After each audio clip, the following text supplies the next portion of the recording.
Hey everybody, it's Dana. You know that. By now you know that. I am going to spend a few minutes talking about the introduction of homeopathy, and I will share some additional things with you in different modules. This is a hefty topic. When I first learned about it, I was at a wellness conference for animals. Wendy Volhard was talking about it. It seemed a little overwhelming to me. It seemed like magic. Kind of seemed like I didn't understand it. So for a couple of years, I didn't do much with it at all, except try to learn a little bit more about it. And then I started seeing, much like with my essential oil, some amazing results, and started using it a lot more often for a variety of things. I don't talk a lot about it in the well-oiled canine because it's a whole different modality, and it's too confusing to people to hear tidbits of things and not really understand them. So, I can find my notebook. Oh, what is homeopathy? So homeopathy by definition reads, the treatment of disease by minute doses of natural substances that in a healthy person would produce symptoms of disease. What does that mean? So a good example of describing how this works is, if I get exposed to poison ivy, I get poison ivy. I'm allergic to it. I have a response to it. So there's a homeopathic remedy that if I'm exposed to poison ivy will help provide me relief, ideally, a full remedy for that. Some will call it a cure. You will remember that I am not here to diagnose, treat, cure, or promise you anything except a little bit of education about these resources and how they work and what they may be able to do for you and your pets. So the remedy is created from the poison ivy plant. That's where it begins. Remedies can be created from plant material, animal material, minerals, and there can even be a chemical approach to homeopathy.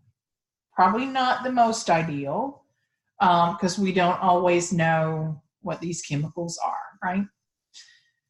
So quality matters in choosing a brand of homeopathy as much as it does in our nutrition, in our essential oils, in our CBD, and in everything. So don't go out and just randomly make some selections about it. There are two good companies. There are probably others, but two that I know about. One is Washington Homeopathy, and I ordered a kit of 100 different remedies from them when I first started trying to figure all this stuff out. And like I said, this box intimidated the crap out of me. I'm like, oh my God, what do I do with that? So there's 100 different remedies in here. And then there is boron, B-O-I-R-O-N, that you can find a lot of times in places like Earth Fare, maybe Amazon, other wellness stores will often carry the homeopathy boron. I like this brand because it's easy to get the little pellets out of there, and I'll show you more about that later. So quality matters. What we know about homeopathy is that it is basically said to do no harm. What does that mean? That even if you didn't need it, right? That if I gave myself a dose of Apis, which is one of the remedies available for poison ivy, that I'm not going to wind up doing anything that creates these crazy side effects, or I'm not going to wind up with poison ivy, right? these remedies are extremely dilute and are said to have no side effects in the same way that medications would. So when you look at a product and it says may cause, you see that whole list of things that are possible side effects. We don't have that same association with using a homeopathic remedy. When we talk about using vaccine remedies, that even if we didn't have a negative response and we use the remedy anyway, it's not going to create a side effect, not going to create a problem for that. But it may, in fact, create a really great resolution, a really quick resolution to some of the things that you and I encounter on a regular basis. So for me, this has become about more like first aid. Luckily, knock on wood, I have not had any sort of chronic issues with me or my pets at this time, but it can be used in a more palliative, a more long-term, a more supportive use for some types of chronic issues. More often than not, it's used with an acute onset of something or in response to a first aid type scenario.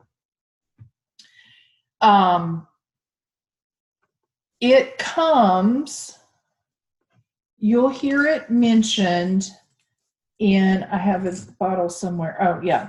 So you'll hear it mentioned as 6C, 30C, 200C. You may see that in different other numbers too, right? You might see a 3C or a 100C sometimes. But this is what I'm talking about. Oops, going the wrong way. 6C and 200C as an example. The little bottles that are in here, they're mostly 30C. There are some 200s in here as well. Now, what does that mean? That is how much the remedy has been diluted. And so, very scientific. You and I can't really create these remedies, right?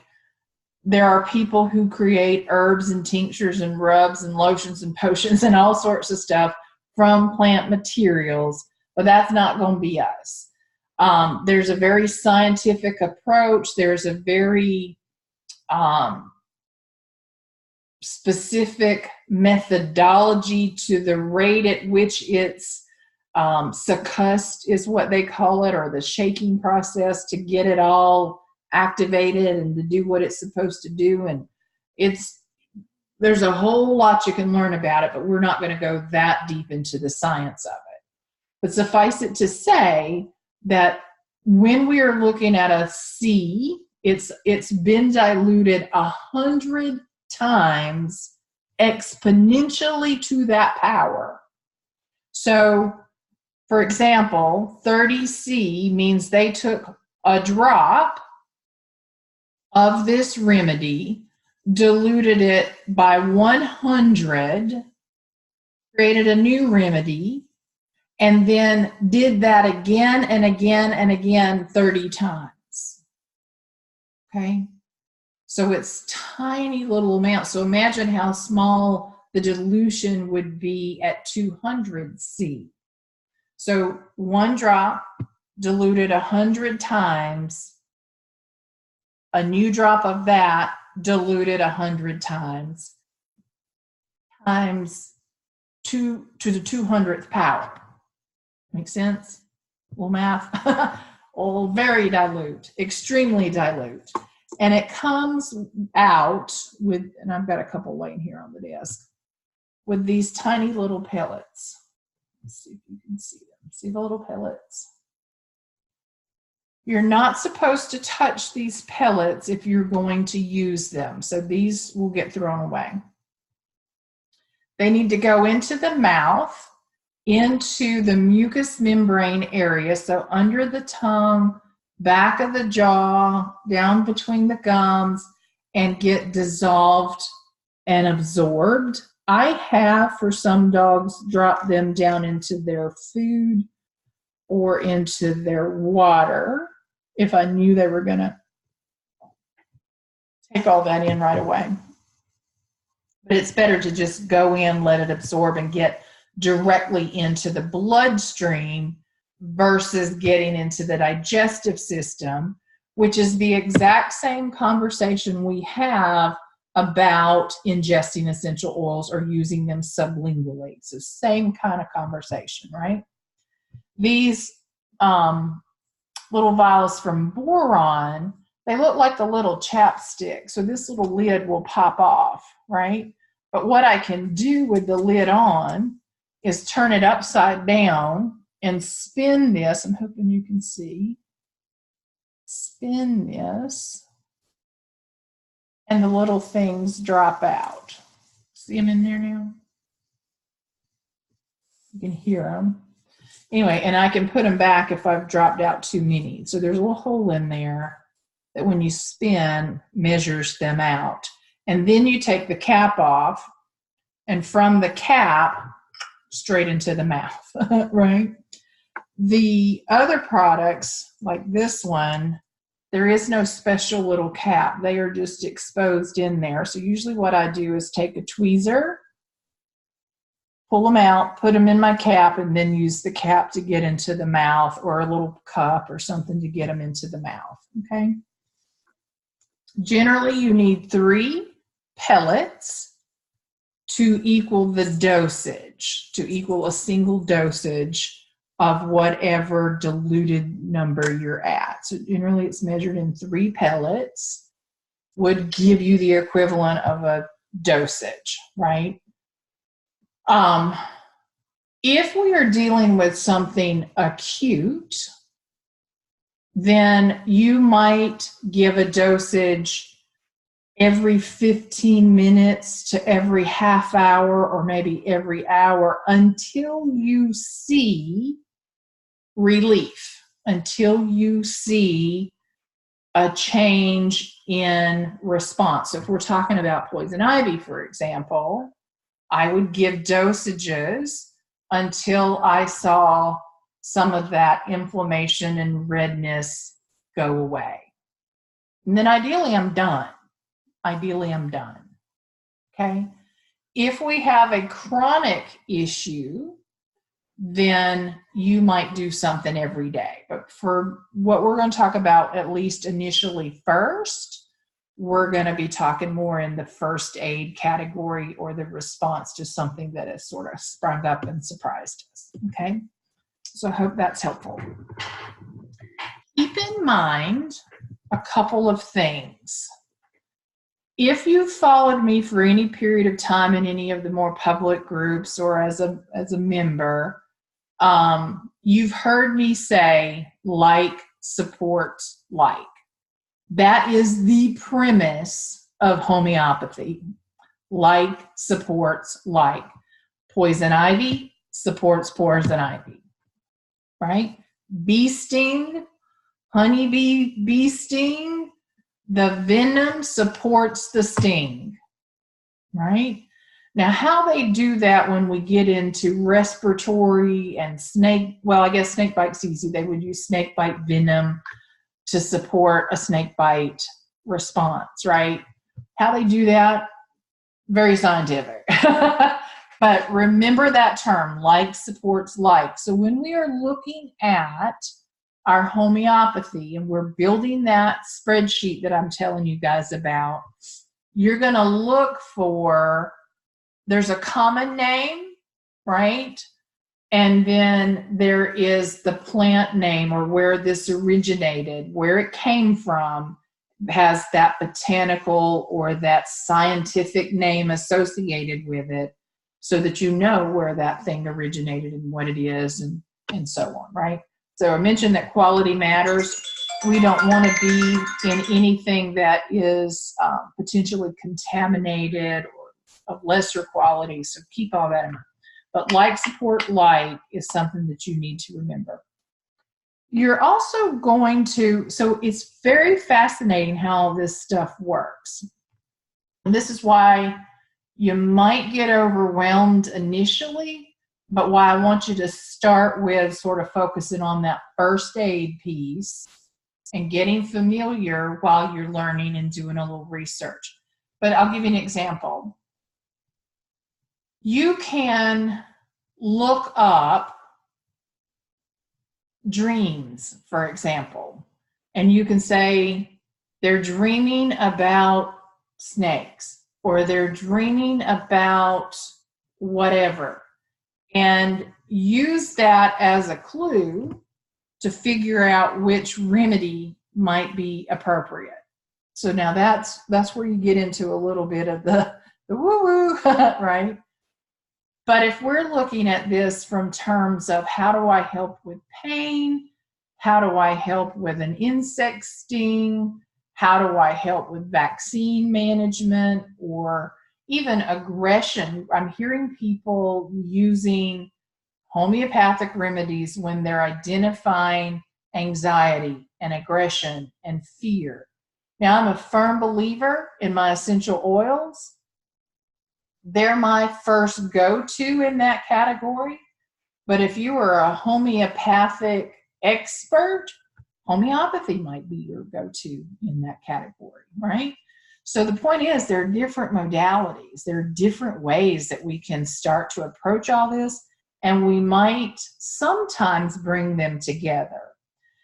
You need to keep in mind that even though there's not a side effect associated with this, and that we really can't overdose on it, that we might create a problem if there are traditional pharmaceuticals or medications also being used. So very important before you go down this homeopathic approach to research that against any medications that you and or your pets might be receiving. It is also true that if we are also using essential oils or essential oil-based supplements, for example, that they not be administered at the same time, that there needs to be a window of at least 30 minutes between administering the homeopathic remedy and or the essential oil remedy, and vice versa, right? So don't give them, all at the same schedule. They might be alternated in and that sort of thing. So it's important to just keep that in mind.